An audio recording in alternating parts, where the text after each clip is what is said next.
And good morning.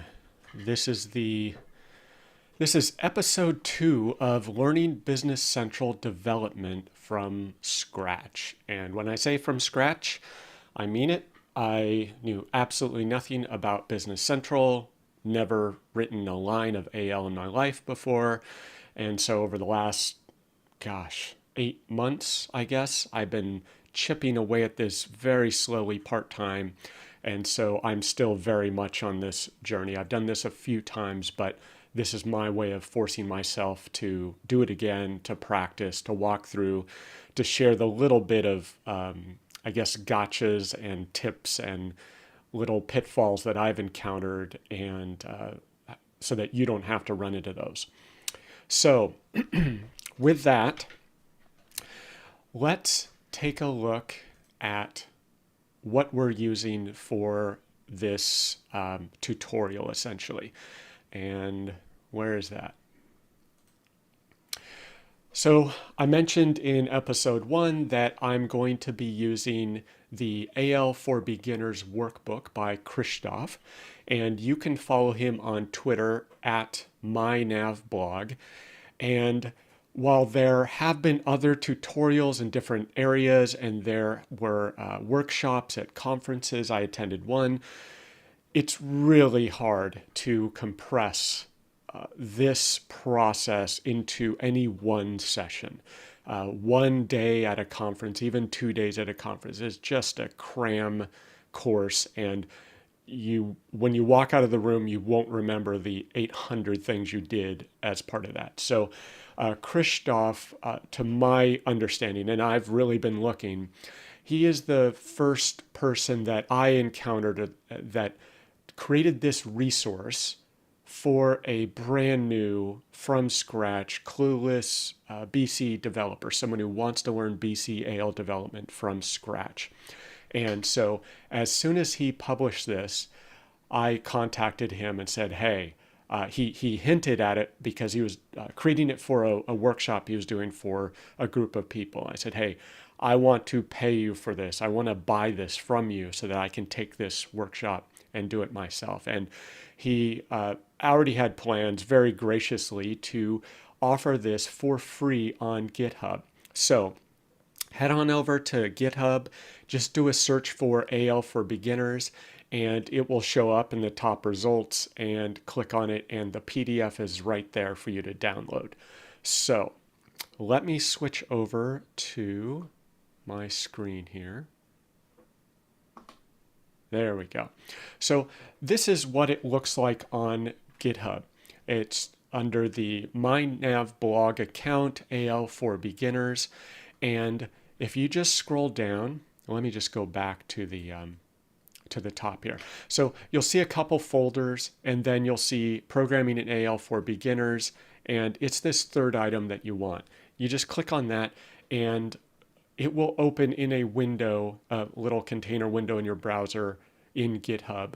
But you can click on the download button to download the PDF. And that makes it just a little easier to navigate in your browser or your PDF reader of choice.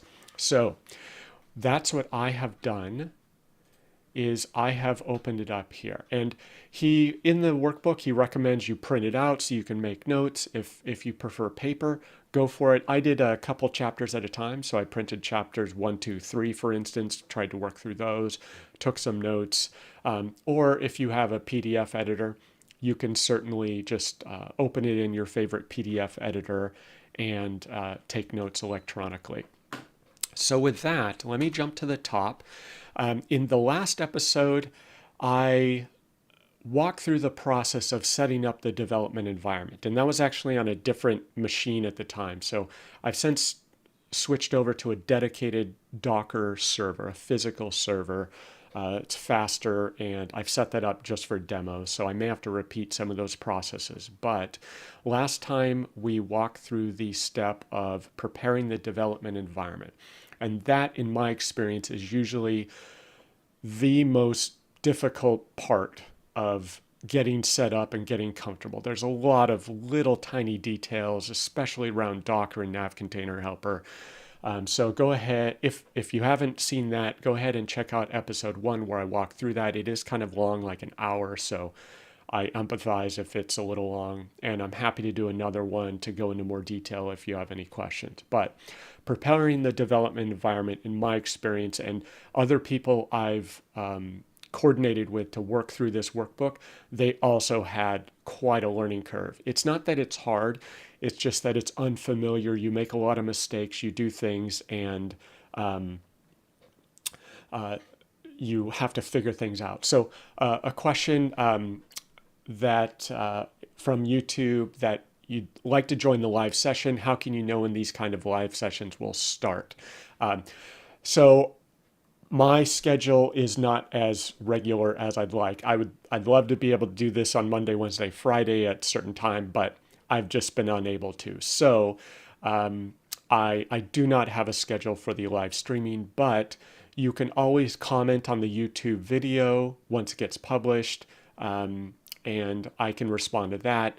And it's also on Periscope. I don't think I'll see the Periscope comments after the fact, but the best place to comment and get feedback is on the YouTube channel. You can comment on the video. I'll see those comments come in, get the notification, and I can respond. So the live streaming is more just is my habit to try and get the video done and published so that I don't spend hours, doing recording and agonizing over how perfect the recording is, getting it edited, getting it published. I tried to do this for months, this specific video, and it never got made. So the live streaming is just my mechanism, my habit to get it published. And if people are available to participate, great. Otherwise, you can head on over to my YouTube channel and you can comment there, and you can watch it at your own pace, fast forward, rewind, and find all the mistakes I made and let me know, because I'm sure I will make money. So back to the table of contents. I will have assumed you have prepared the development environment, and that is a big process. So don't feel bad if you get stuck or you're intimidated with that whole dev environment setup. I'm happy to go over that. I spent weeks and weeks and weeks dealing with that. And a comment from Bandaro. Yes, I too am new to BC. I'm new to AL. I know how to program. I know how to use ERP systems in general. I worked with Dynamics GP for over 15 years now. But moving over to Business Central, just the SaaS application, it's an entirely different experience. And I know how to do this thing in Dynamics GP. I don't even know where to begin to find that and do that in Business Central. So it's just a completely new system. You have to reorient, you have to figure out how to search. The nomenclature and terminology and the processes are very different.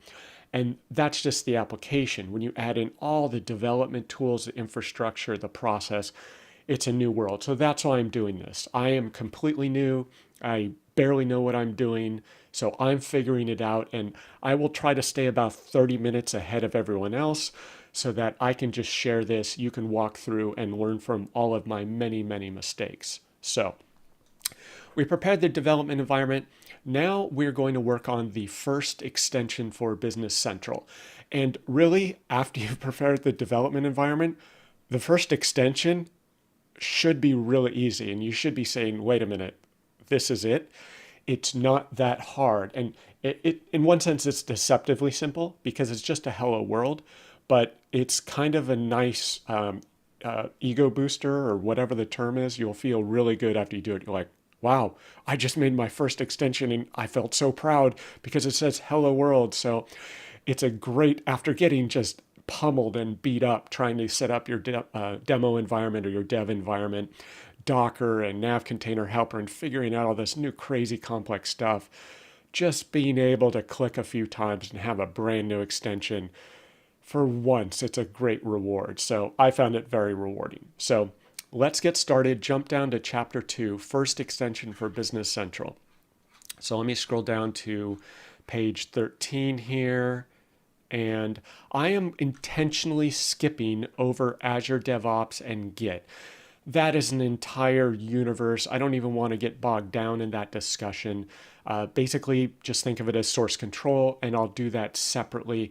I've used Git for 5+ years, and I myself am I still fight with Git, as do many veterans of Git. So I don't want to complicate things. So that's why I'm skipping over any discussion of Azure DevOps and Git at this point. You don't need it when you first get started. So I'm just going to defer that till later. So here we are, Chapter 2, your first extension in Business Central. This assumes you have a development machine.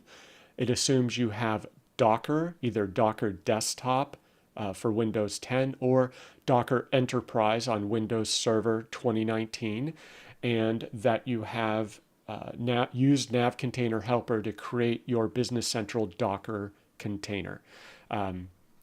And so after preparing the development environment, it's time to do the first development for Business Central. In almost every programming language, the first program is to show hello world. Exactly. In this chapter, you will do that process. So we will create a new AL project in Visual Studio Code. We will connect to Business Central, and that is our Docker container in this case. You could use an Azure VM. You could use, I think you can use a BC sandbox, a SaaS sandbox. You could use, I think you could use BC on-prem, but those are all out of the scope of this discussion. I'm assuming we're going the Docker route because that's kind of the cheapest and easiest and self-contained method.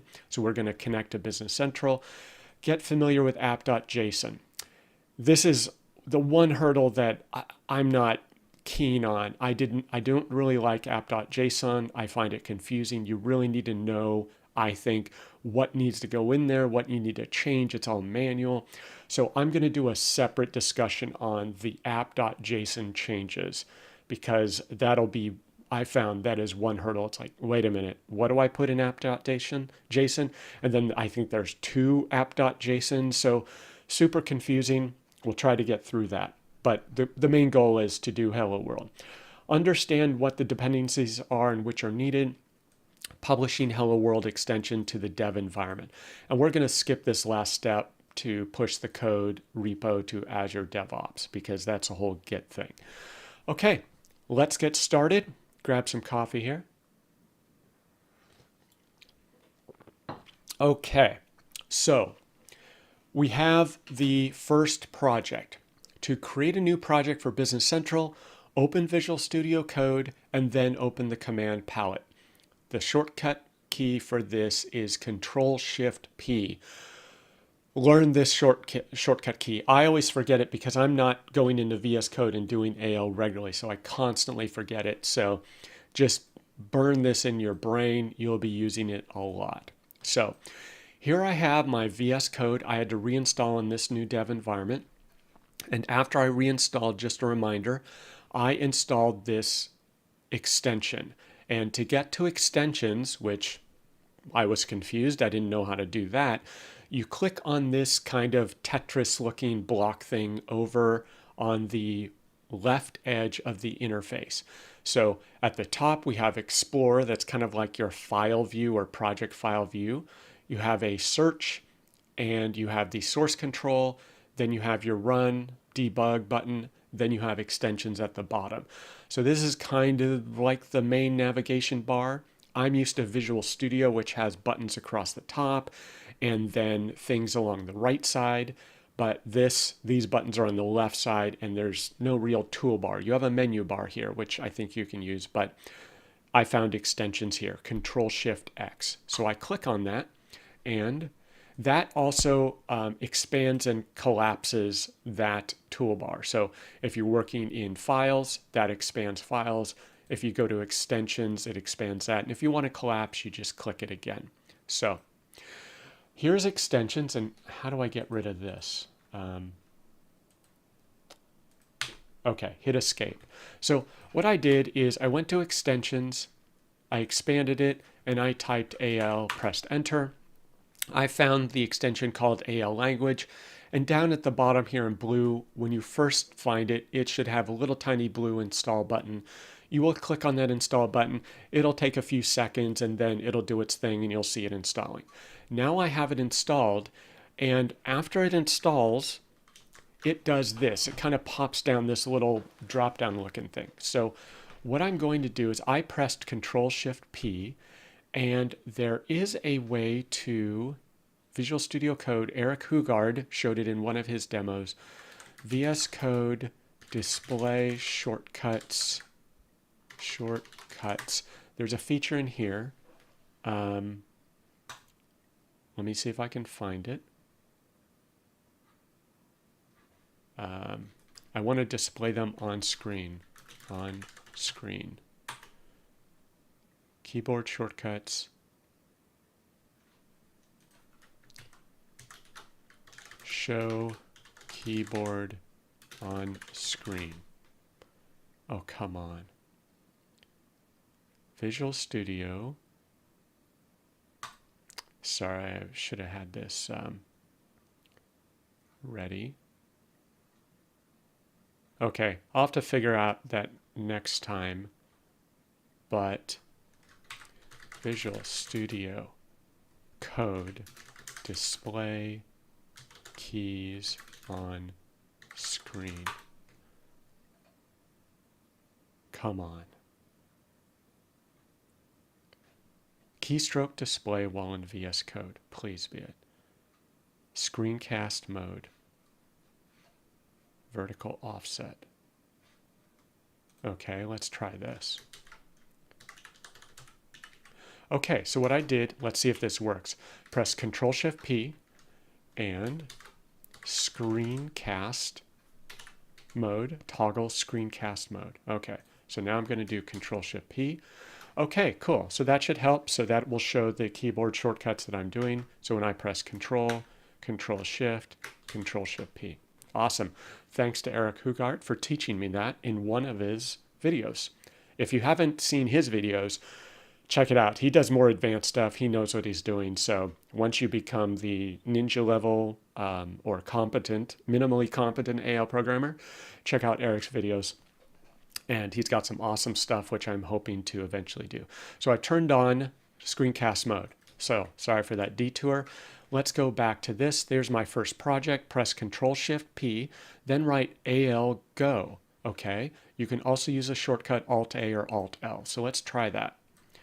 Control-Shift-P, AL. So when you type AL, you notice it lists all these AL commands. And I'm just going to type AL space go. And it does a great job of searching. I'm going to click AL go. And it asks me where I want to save my project. So it defaults to my documents. And I need to change this. Right now I was logged in as administrator just because at the time I was trying to figure out how to get everything installed properly. I need to switch over to my typical like Sendo account. But for now, I'm just going to be in here, but this will be in your documents. Apparently it is fairly common to store the AL code projects in my documents. The feedback I got on Twitter was that it really doesn't matter. It's not as rigid or there's no like hard and fast best practice like there are in some other language, like in Visual Studio. It's your repos directory. So let's just go with this. I'm just going to go, let's see, what did he call this? What did he call his? Okay, I'm just going to go with the default of Control-Shift-P, AL go, and AL project 1, press enter. And it's asking you which platform version you want to target. So this list will vary based on which version of Business Central you have installed for your Docker containers. And I don't recall exactly how this, it's aware of this list. I probably need to look that up, but I recall after I installed a new version, a container with a new version, it just automatically showed up.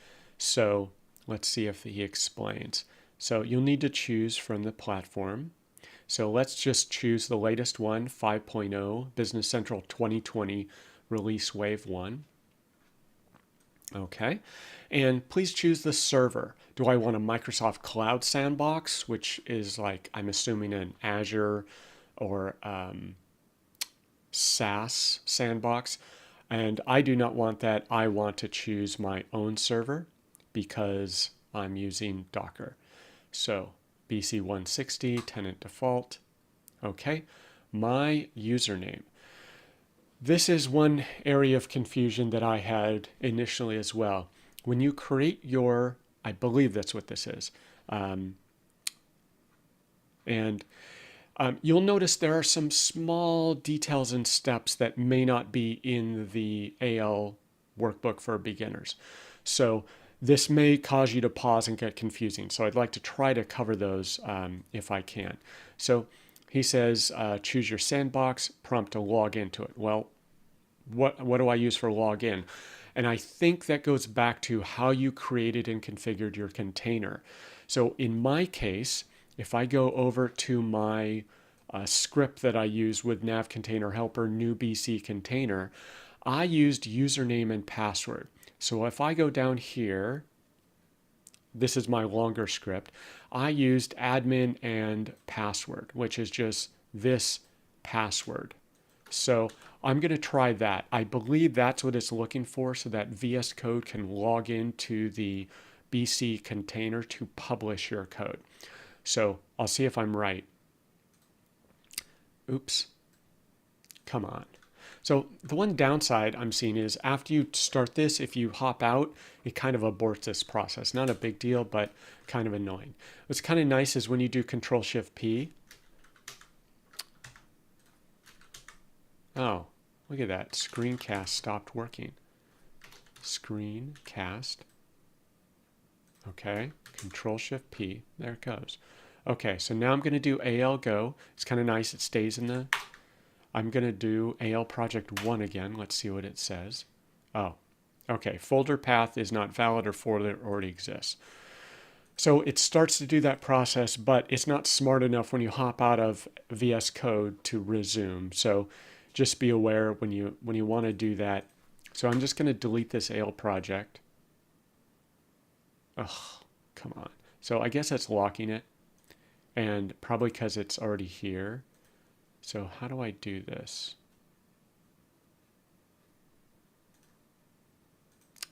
So like I said, I don't know how to do the simplest thing. There's this project here. I don't know how to delete it, but I think I'm just going to close VS Code, delete it manually from File Explorer, and let's try that again. Let me pin this to the taskbar. So this is me bumbling through, so don't feel bad if you have a similar experience. So I'm going to relaunch VS Code. Let's see what happens. Okay, so let's do CTRL+SHIFT+P. There we go. Screencast stopped working. So apparently I have to re-enable that every time. CTRL+SHIFT+P, AL go. There's my AL project. And let's do Business Central 2020 Release Wave 1. That's my latest one. You may have a slightly different version depending on when you're viewing this and which container you have created. Choose your own server, and username is admin. My password I'm going to paste in since I copied it. It's the p@ssw0rd1. Okay, and it does some stuff. I didn't catch what that said. No problems have been detected in the workspace so far. Okay, cool. Now I can't make this font larger. I think I can do, Control+. There we go. So that'll make it more visible. Let me resize here. So now, once it creates that project, you're presented with launch.json. Now, I think this is the project launch.json, and then we have the app.json, and just be aware that these are the project configuration files. So if I click here, here's my app.json for this AL project 1. Then I have my launch.json for this AL project 1. There is an additional JSON configuration file, which is exactly the same. It's probably called app.json. I forgot the name already. That is for the VS Code. It's for your user settings. And I didn't realize that, and I didn't realize there were two app.jsons, I think. Very confusing. So just be aware of that, heads up. So let's go back to our launch.json and resume walkthrough of the user guide. So after your first application is created, it will contain primarily 3 files: launch.json, app.json, hello world AL. Fantastic. Let's go over here. Launch.json, app.json, hello world AL. Look at that.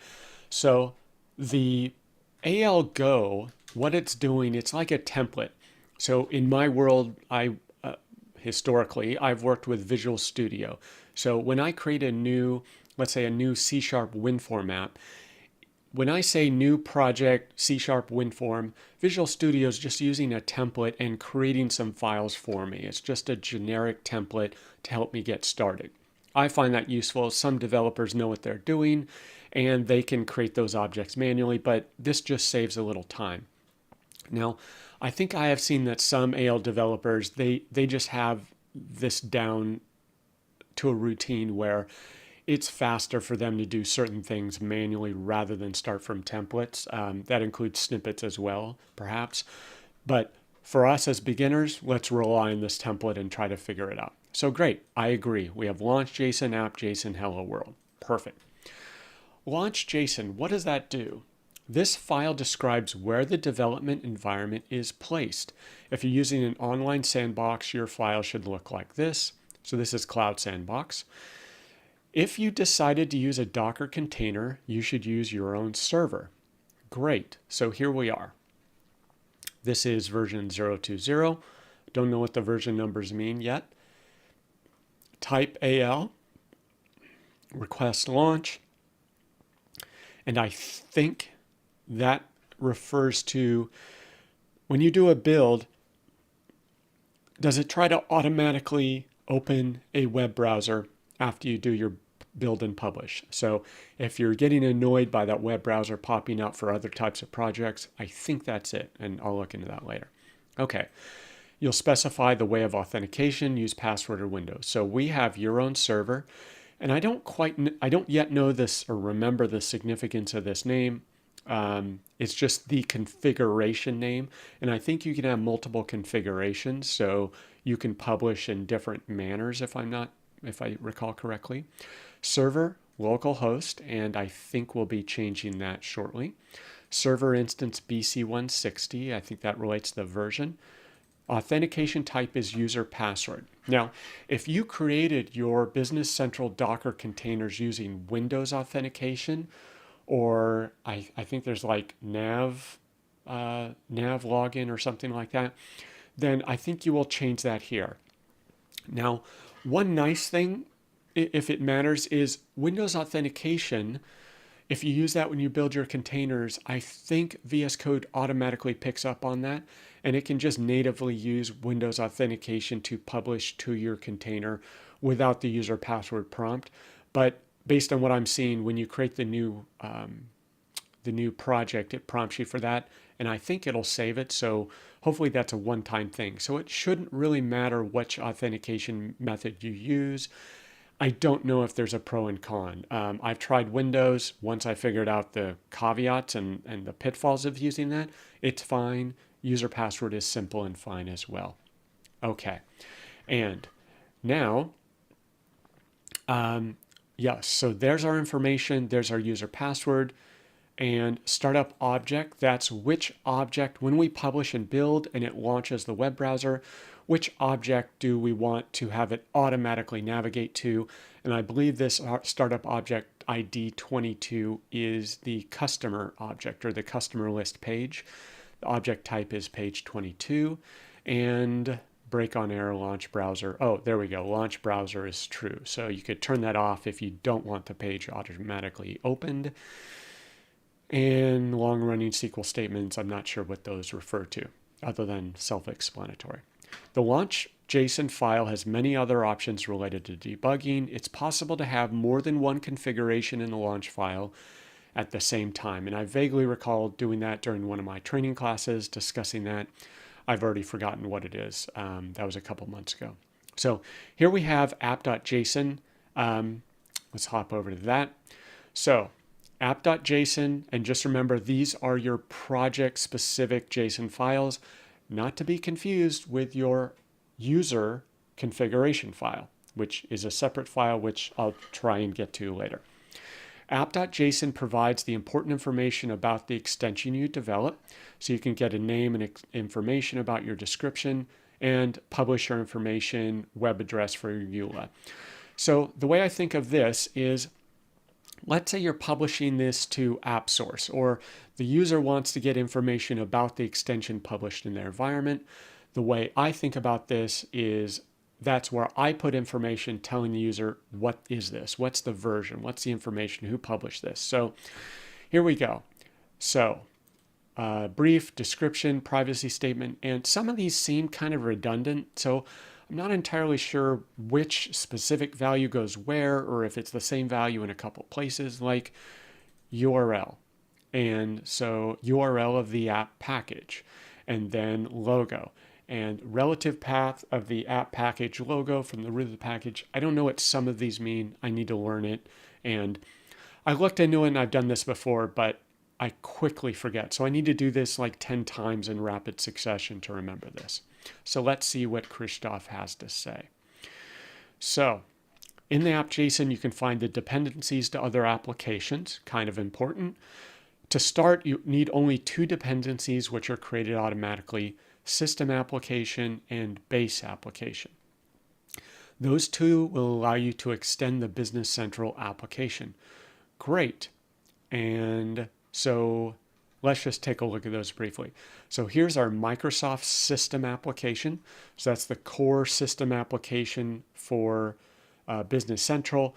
And I forget which components are in the system application or base application. I did learn that in the Programming for AL course I took with, I believe it was AJ. I think I was sick at the time, so I apologize. It was a brutal process taking that class while sick. So here we have those 2 dependencies here. Pretty simple. This is a JSON file if you're not familiar with JSON. We have our dependencies. Then we have an array. There's dependency 1.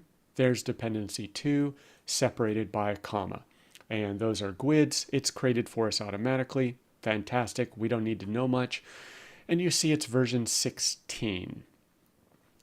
Screenshots, not sure what those are. I guess screenshot files for the app package. Okay, cool. I guess that's for like App Store is my guess. Then we have the platform. We're on the version 16. That's what we targeted. ID ranges. So these are the ID ranges for your specific application. And these uniquely identify the objects in your application.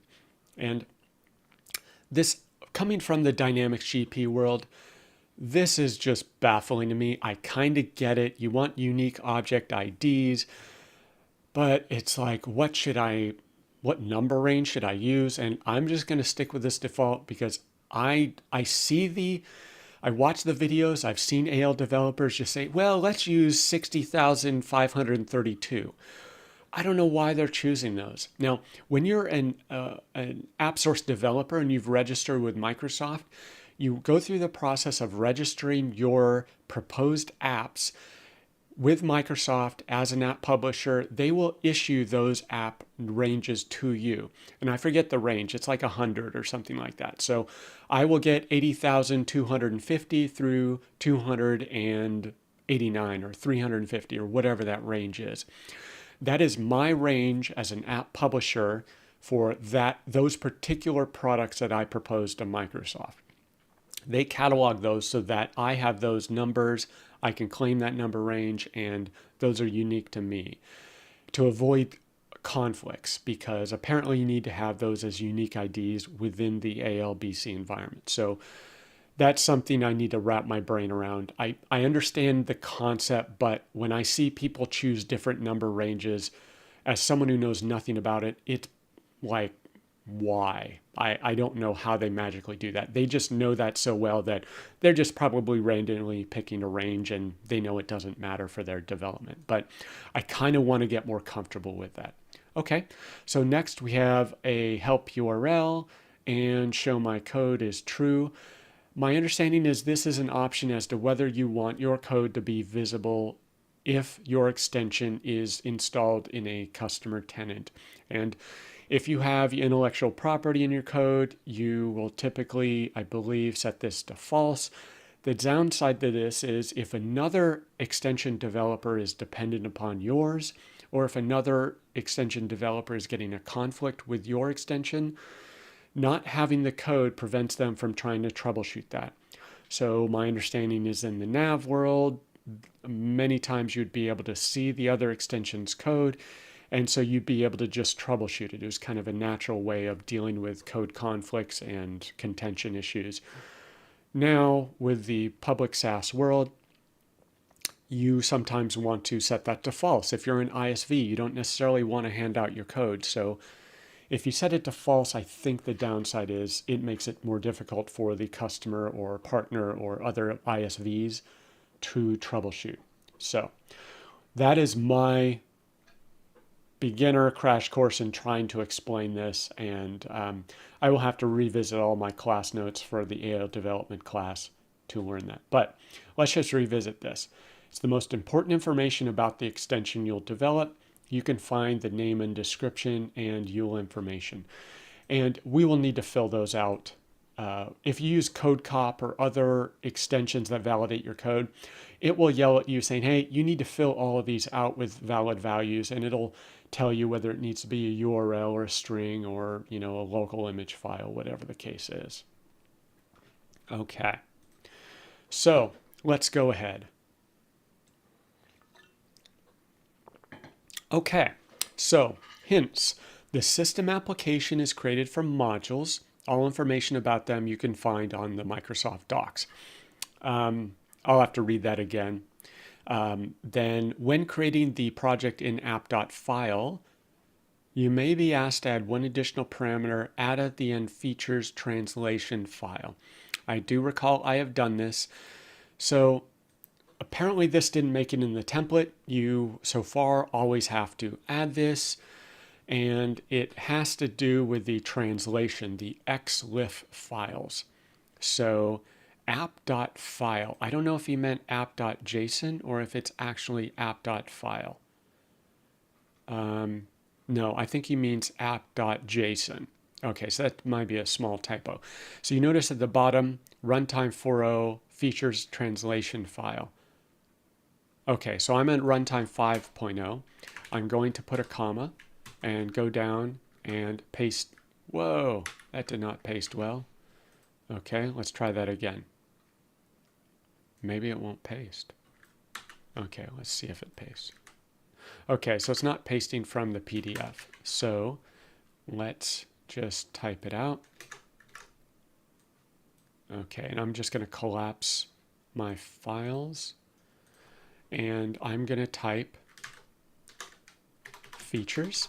And notice as I type, the IntelliSense is just fantastic with the AL extension.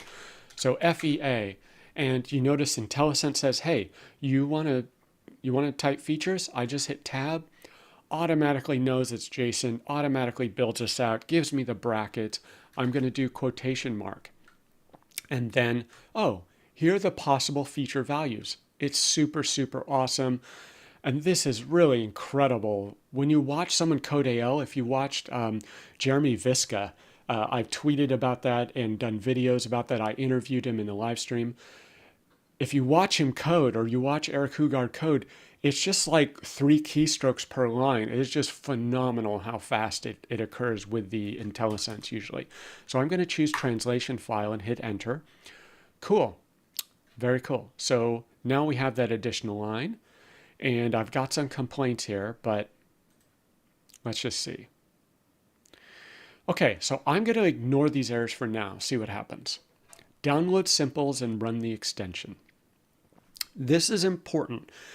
And I believe what this is doing, I'm not a symbols and debugging expert, but using my limited knowledge of debugging and symbols, this basically downloads the debug symbols from the Business Central modules and application so that you can debug. Because when you have a dependency on your Business Central core objects, if you're trying to call one of those Business Central objects and you get an error that the error stack is somewhere in BC, your code needs a way to know what those errors are. And the way that is done, because you don't have all the source code loaded in your project, it has to give you some hints as to where those errors are coming from. That's done through debug symbols. So we need to download those. And months ago, this was a common problem for BC developers. They would set up their container, they tried to debug, they either couldn't download symbols or the download symbols wouldn't work. So be aware of this. This is really important when you're doing your initial development, is downloading these debug symbols from Microsoft. And also, I believe these are version specific. It relates to your Docker environment. So a lot of stuff may be going on behind the scenes that cause complications with this. Okay, moving on. I'll try to be quiet. Customer list is not found. It's because you do not have symbols downloaded. So before we try and publish, symbols can be found in the folder AL packages. So I'm guessing that's going to show up for us. If we go over here, click on our files button, I do not have an AL packages folder, folder. So download them. You'll need to open the command palette, CTRL+SHIFT+P, and run the function AL download symbols. So let's do that. CTRL+SHIFT+P and AL. Now, this screencast feature seems really flaky. Every time I have to turn it on. CTRL+SHIFT+P and AL download symbols. Okay, super important step. Just know it. Click on this. Let me make this bigger. Okay, here we go. Okay, this is great. I think I know what the problem is. So we're getting an error, which is good because you get to see the errors and you get to see me work through them so that you are not absolutely stopped in your middle of your project. So command AL download symbols resulted in an error. See the Visual Studio log, could not download symbols. Fantastic. I'm glad we ran into this because when it happens perfectly smooth, it's not good because when you get the error, you inevitably will. You will not know why. Please see the Visual Studio output log. Great. So that means go over here in my output log window. So I'm going to collapse my files here, and I'm going to go here. Error, could not connect to the server. Please verify that the server is started, the development endpoint is enabled, the service name matches the one specified in the URL. There's a clue there. The port number matches, the protocol matches. Okay, so it's telling us things like development endpoint, service, and port. What could that mean? You recall anything that we saw earlier? Let's go over to our files and look at our app.json. I think this is it. Nope, maybe it's the launch.json, see? So you notice this server localhost? Well, let's just give this a try. We're telling Visual Studio Code and the Business Central extension, or the AL extension, that's where our server is. But if I open a web browser and try to hit localhost, nothing happens. That's because I have nothing running on localhost. It doesn't know what the URL is of my container. So in order to know what this URL should be, we need to understand our containers, which BC containers that we have open. So let's hop over to PowerShell, our second frenemy here. It's the love-hate. So I have a love-hate relationship, not because PowerShell is bad, but because I didn't want to have to learn it as another tool. I have a gazillion tools I have to learn, and this is just one more of them. So I'm going to type docker -a. You can just do docker ps, but -a will show you everything even if the container is not running. So docker ps. So here are my containers. Let me make this a little wider because the line wrap is painful. Oh, that didn't help. Okay, so these are the two containers I have running, and I know there's two because I know the line wrap. One is called BC Dev. The other is called Test. And if I look at these names, they're both version 15.201. So they're both the same version. I can use either one. I created... Both were created this morning. One was with my automatic script. One I did manually to refresh and fix some things in my environment. I'm going to use the one called test1. because that's the one that gets created every night using my automatic build script. Okay, so let's try that. So I'm going to do test1. Oops, come on, HTTP test1. Let's see what happens. I think I'm going to get an error. Well, why? Because I'm just hitting a base URL of test1.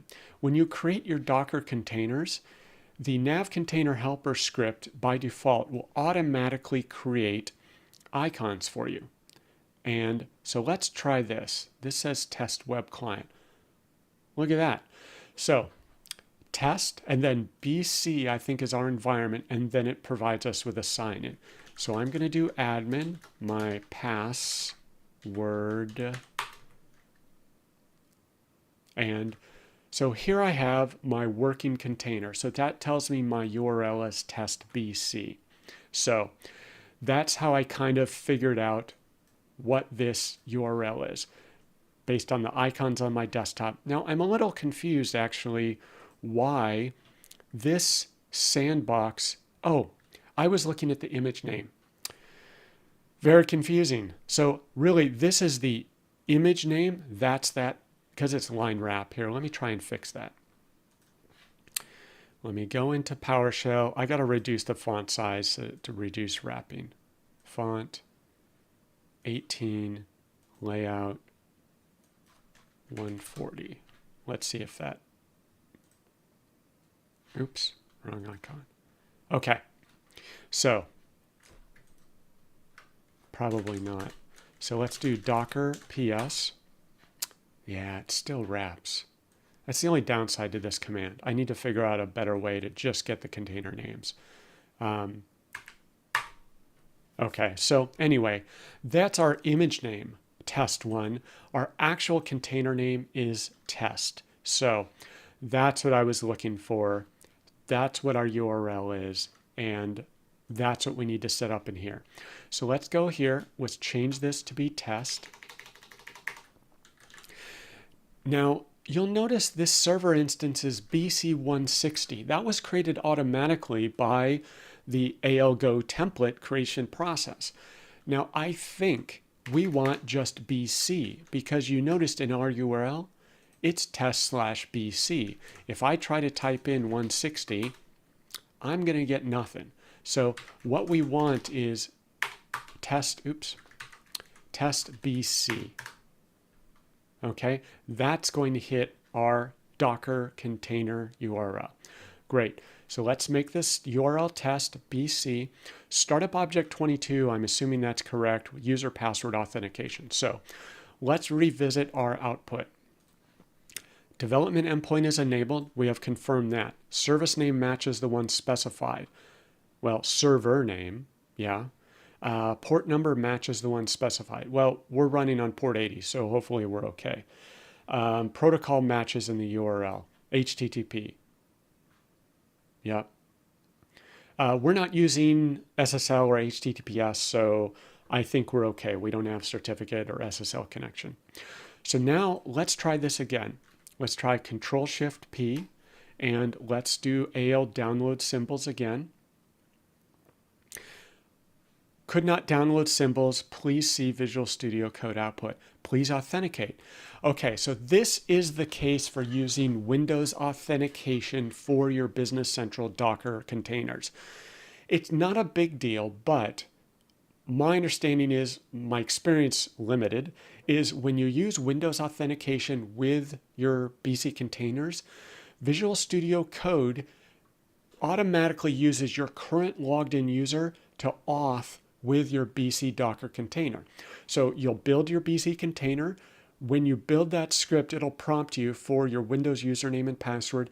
You will want to use your current Windows username and password that you're logged in with.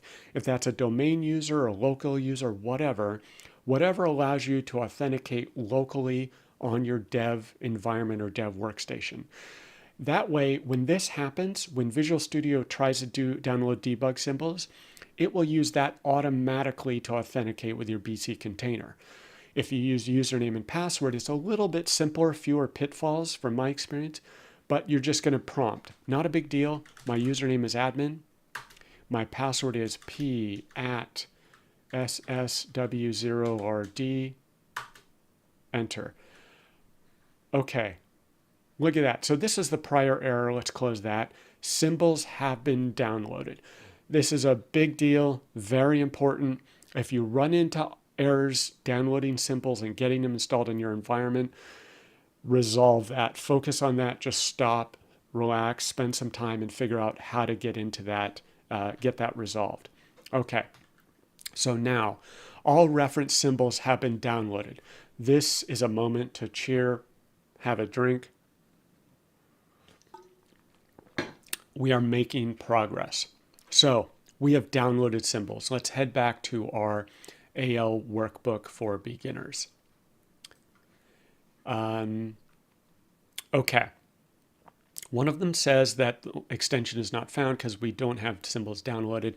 We didn't even try to publish because we knew that this was going to happen. So we first focused on installing the symbols. That led us to see that we hadn't updated our app.json configuration file. App.json? No, launch.json. Apologize. Very confusing. I'll never remember. I'll have to do this a dozen times. So we have launch.json. We had to configure that with our Docker container and our server instance of BC. That was good. Symbols can be found in AL packages. Cool. We downloaded symbols. Let's take a look at that. So VS Code is a file system-based IDE. It's different than the project metadata-based tools like Visual Studio, the full Visual Studio that I'm used to. So when the file system gets updated, we see the changes magically right here. And now we see Microsoft Base Application, System Application, and then we see another system.app. Awesome. We now have our symbols. And let's scroll down. Okay, if you run the function for the first time using an online sandbox, you need to log into your environment. Cool.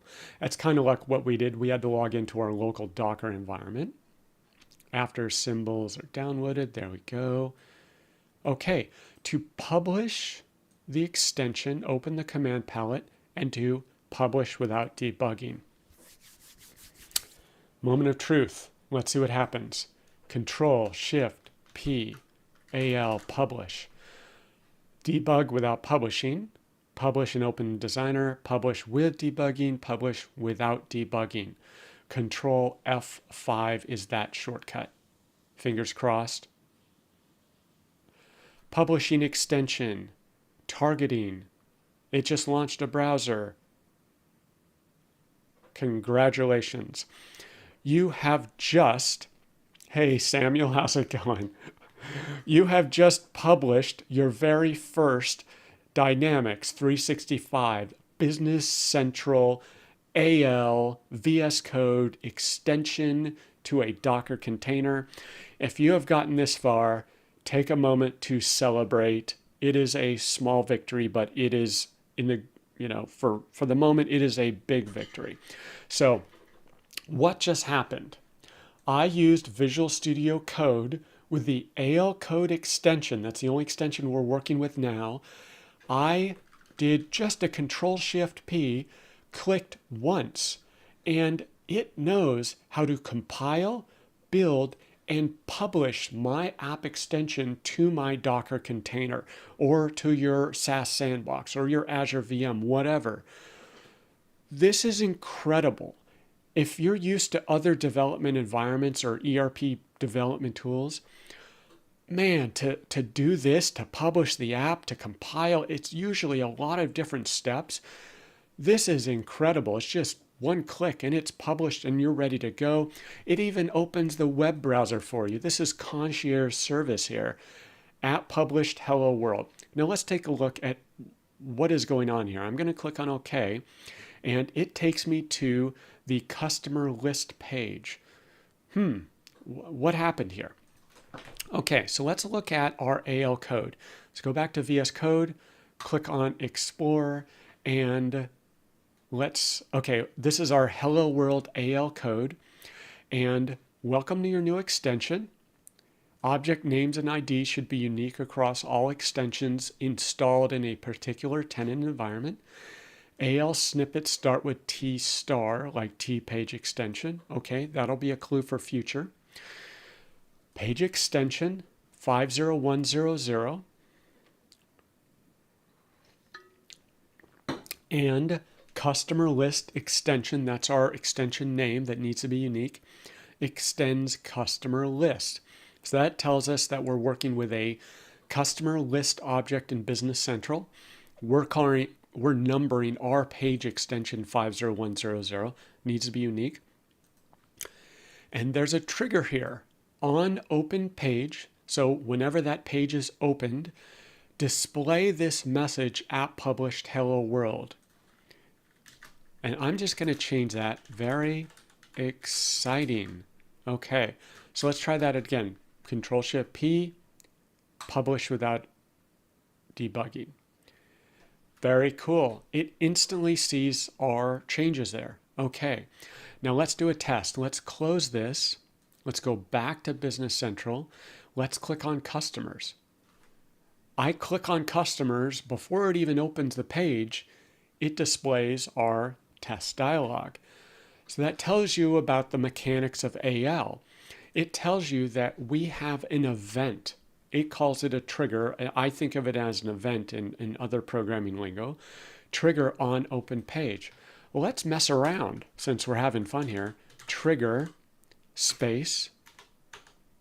It doesn't tell us what the other triggers are. So IntelliSense isn't showing us that. Maybe there's a different way to do that, but trigger, okay. Snippet trigger, ooh, T trigger. So let's try that.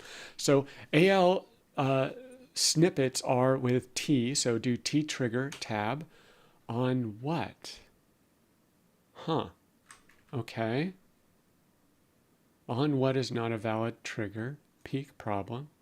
Okay, so it's trying to tell us T trigger on. Okay, so I'll need to figure out what the triggers are, but, oops. What did I break? Oh, there it is. Okay, so it did all sorts of stuff. Trigger on page, on open page, begin message. Cool.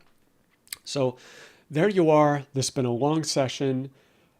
Pop some champagne. You have now conquered the world of your very first Business Central extension. This took me months to get to because collectively I started with trying to figure out Docker. It was just, I ran into one problem after another. Hardware incompatibilities, Windows version incompatibilities, insufficient hardware, figuring out nav container helper. It's a journey. So if you've gotten this far, I think you're really over the crux. All the hard part is behind you. So if you have questions, if you're running into problems, if you have errors, that is perfectly normal. Let me know. I'll try to help you figure it out. So that is our very first extension. Let's see what else, anything else to wrap up. We published, we got Hello World. Okay, let's do this. Let's go into extension management and take a look at our brand new awesome extension. So let's go into the search, type extension in Business Central, extension management, and you see all these extensions installed. Look at how cool we are. Oops, sorry, my lighting wasn't right. AL Project 1, we are very cool. AL Project 1, description, version, default publisher, website and help. This should give you a clue about our app.json value. So instead of default publisher, I'll say Steve the super coder, and I'm going to make this version 1.01, and I'm going to say, what is brief? What does that mean? And this is my super cool first extension. And privacy statement. we have no more privacy due to data breaches. And my EULA would normally be a URL, I believe. And this is my.eula.org.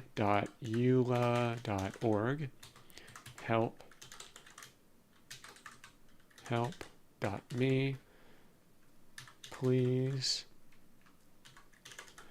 Okay, URL.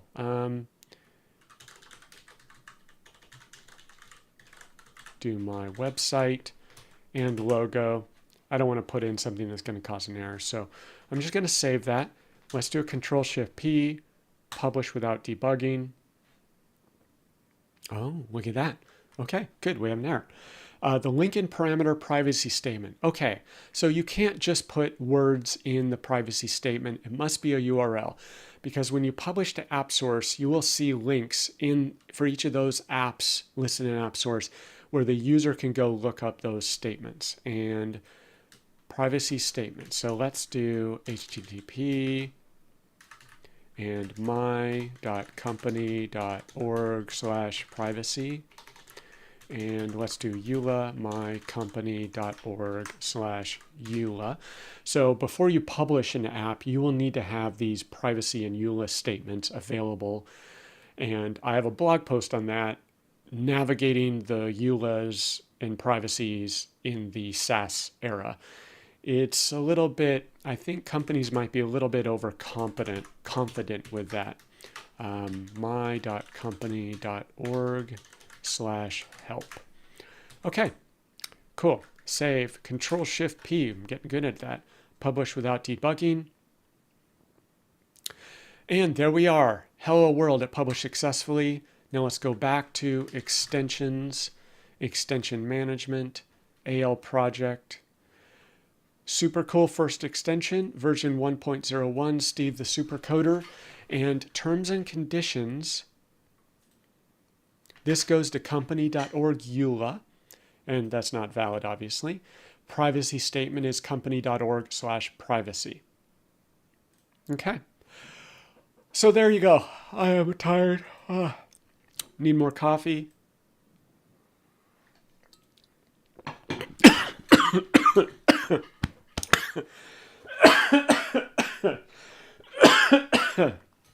Bound to happen. Swallowed the wrong pipe here. Okay. So I hope each property itself tells just what it is. There is some clue, URL to the privacy statement. It is not very clear what each of these mean, so you will have to kind of learn these. Now, fortunately, the compiler will give you an error if it's a totally invalid value. So if I put just privacy, your data is private in the privacy statement, that will give me a compile error. It tells me it must be a URL. So that basic information the compiler will tell you, but what you need to have for a privacy statement, you need to learn that. That's part of publishing the app source. So URL to the privacy statement, URL of the app package, logo.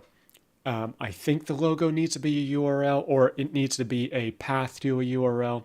I need to look into that. I think I tried it once, and then dependencies. So you can do hover over to get some clues, but it's not super informative. You kind of need to figure this out. And that could be an entire thing. All of these files, launch.json, app.json, AL, and the user JSON configuration file, I can make a separate session on that. So next up in the workbook is pushing your code to Azure DevOps Git repo. I'm not going to cover that here. I don't want to overwhelm everyone with that, and that's kind of a whole different universe of discussion. So we'll talk about that later. Don't worry about that for now. If you've never used Git, or if you're having problems, that's an entirely different skill set. I would focus on just the AL portion for now. He goes on stage and commit, connect local with remote. Yeah, that's all Git stuff. So with that, I will consider chapter 2 of the AL for Beginners workbook conquered. And if you got this far and were able to publish, compile and publish your extension and then see your extension in Business Central. And if you're able to, let me go back. If you're able to get this dialog, congratulations. Okay. So go have a good weekend. It is Sunday, August 2nd. I'm going to go watch some Formula One replay because I'm in the West Coast. Hopefully they are done by now so I can watch the race in its entirety. But have a great weekend. Congratulations on your very first Business Central AL extension. You are now an expert. And have a good one.